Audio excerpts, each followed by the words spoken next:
Wait. Um,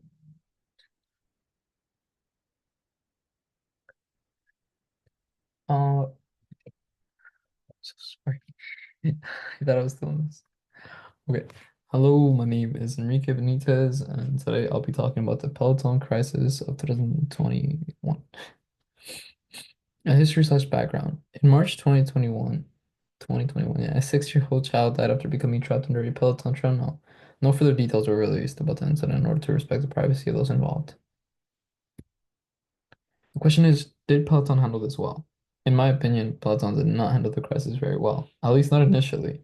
The response was slow, defensive, and dismissive of the safety concerns, which only made things worse.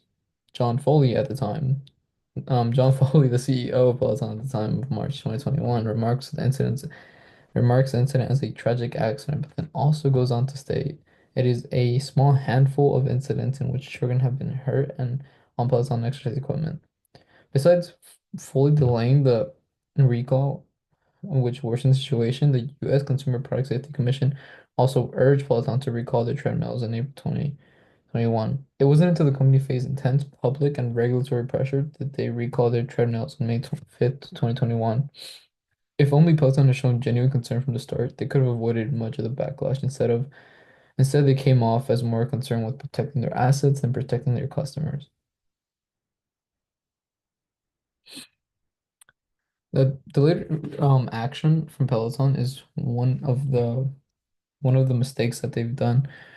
So the U.S. Consumer Product Safety Commission, or CPSC, issued a warning in around April 17th, 2021, about the dangers of Tread Plus treadmills, but Peloton resisted for the recall for weeks. Instead of taking immediate action, CEO John Foley warned consumers to keep children and pets away from the machines at all times. Foley claimed the treadmills were safe if and only if used properly. After Peloton encountered 70 plus related more treadmill injuries during the time, Peloton finally agreed to the recall around May 5th of 2021.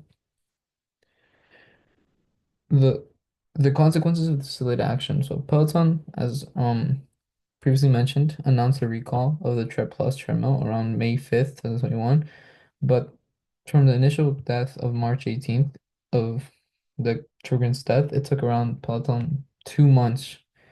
Um, the CPSC succeeded in trying to talk Peloton to recall their Tread Plus treadmills, and they had to pay a $19 million penalty for not telling the regulators quickly enough about the dangerous defects in the Treadmill Plus treadmills.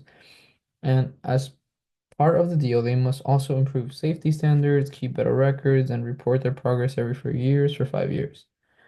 Um, Peloton saw the mistakes of dealing with the matter so late, and CEO John Foley said, I want to be clear.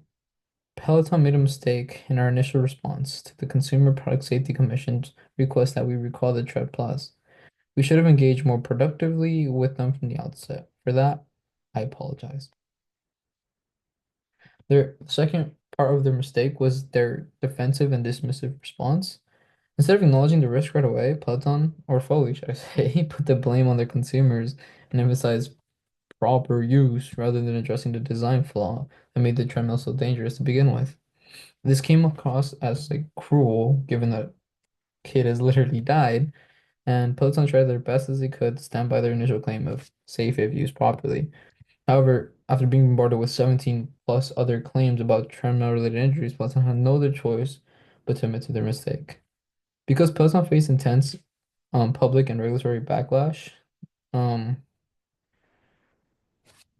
because of this, Peloton faced intense public and regulatory backlash due to their prolonged defensive tone. As in, like, they just kept saying the same thing as it's safe if used properly and always keep children and pets away.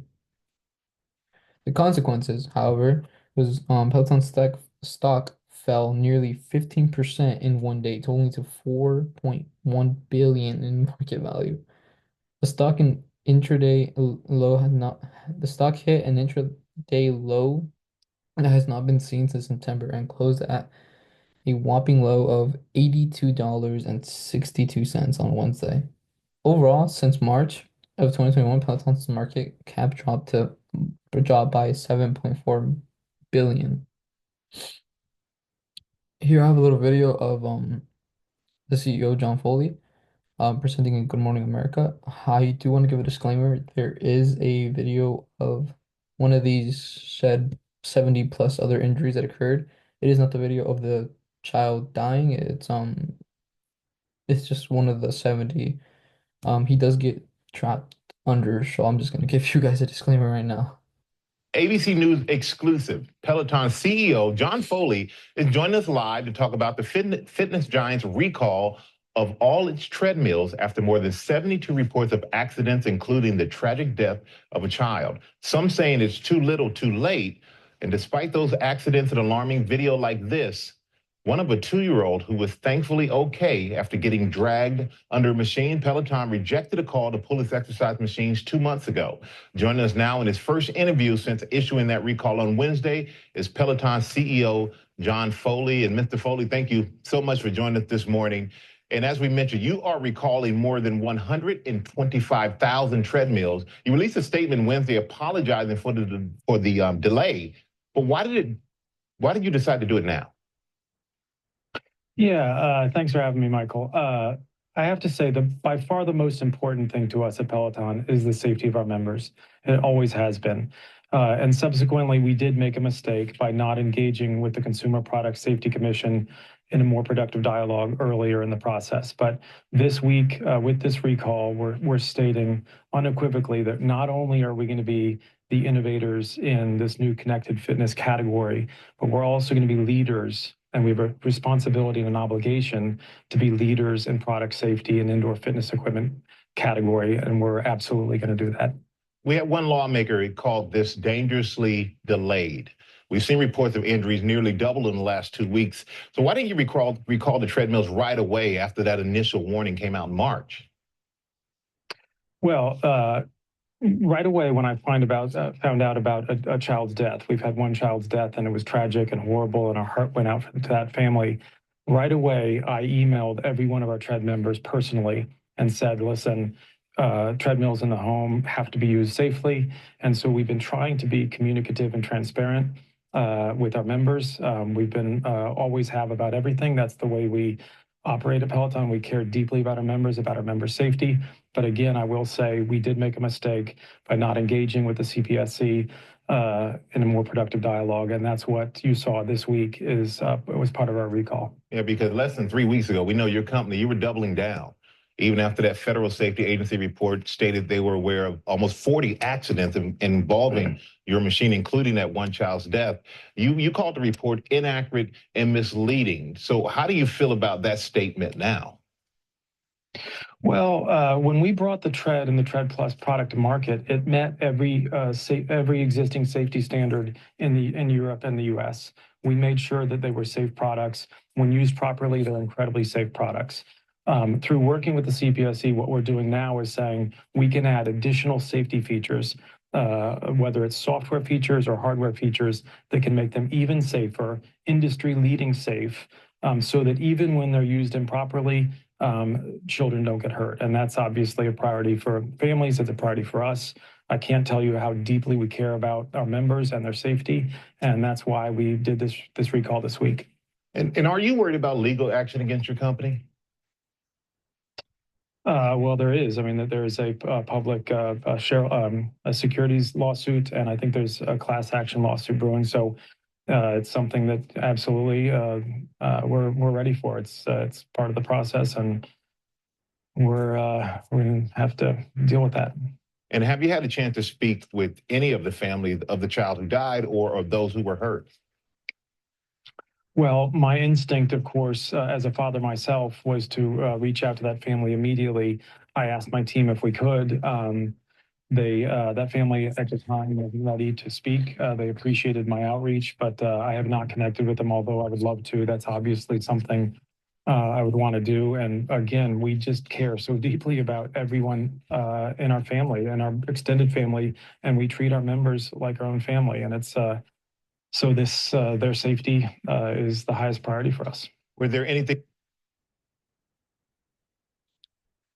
Okay, So as you can see, he's not a bad person. It's just he did make some initial mistakes, and I do want to highlight that. And I want to talk about like I did mention that initially they did handle it pretty bad, but I want to shed some light on what they did pretty well. So John Foley did initially apologize for the incident, both like when the child died, and then he also apologized for delaying the recall. And yes, it did take him 2 months. I'm not gonna lie. It took him 2 months, but the warning from the CPSC, yeah, CPSC, was issued around April, so that was only like 2 weeks. He did respect the family's privacy. He reached out to them. Foley also informed all Peloton consumers to keep children and pets away from Peloton exercise equipment. He sent, I believe he sent an email.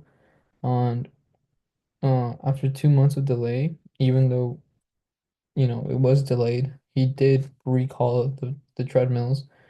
Um, and Peloton is now focused on developing advanced features for this future exercise equipment.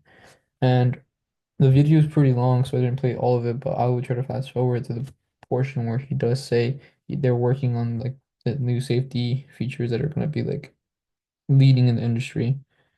ABC Let's News see. Where you're not going to be able to start it unless we're releasing what's called an over-the-air software update, where we're adding an additional safety feature to the Tread Plus, where you're not going to be able to start it unless you enter a key code, a la similar to your phone, so that hopefully your 2 or 3 year old can't reach up there and start the treadmill. So the treadmill won't even start unless you enter that key code. So that's one safety feature, but we're working on a whole suite of new safety features, industry-leading safety features that we're working on today.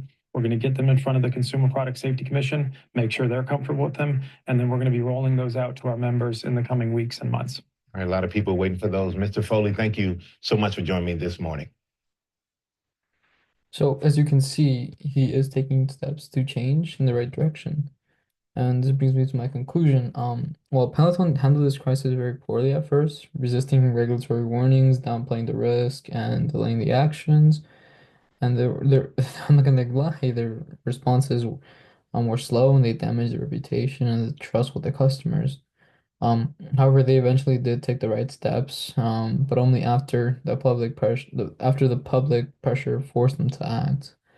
So, had they just immediately recalled the Tread Plus and shown genuine consumer restart, they could have avoided all of this backlash. Instead, they appeared more focused with protecting their brand and their assets and ensuring customer safety.